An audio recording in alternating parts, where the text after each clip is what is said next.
It's important to realize that vast variation can exist among subgroups, and that language can conceal and deny that variation. When disparate groups have different languages, cultures, religious beliefs, and histories, but are lumped into one group, that denies their diversity and differences. For example, the concept of Indian denies the tremendous diversity and differences between the 564 native nations that are recognized by the United States government.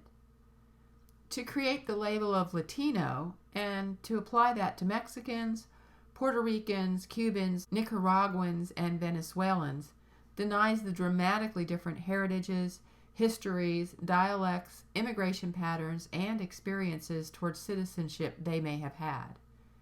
To refer to all people of Asian descent as one group denies their differences.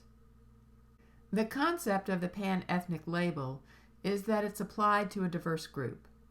The importance of this is that one must realize that it is a pan-ethnic label, and to specify in one's own mind that it may be used a bit too liberally.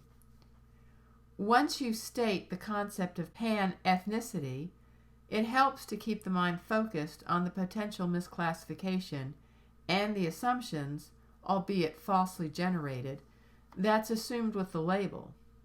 So in regards to differences within society, we get to discuss the idea of assimilation versus multiculturalism. Now we get to a central debate in many of the areas of studies regarding diversity. Should society seek assimilation or multiculturalism? First, let's make sure we understand these two concepts. They have very different positions regarding culture. Assimilation is the process by which members of minority groups alter their ways to conform to those of the dominant culture.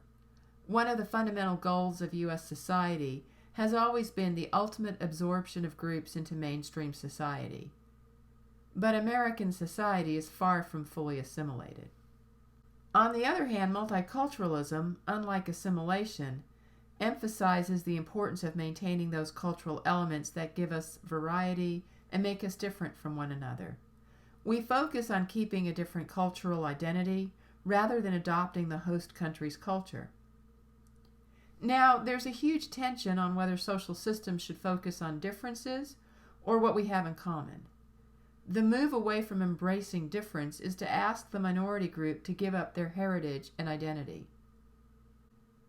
To value shared commonalities is one way of fostering solidarity. And indeed, we become more comfortable with others when we realize that aspects of our lives have some common ground. This tension between assimilation and multiculturalism is a difficult course to navigate.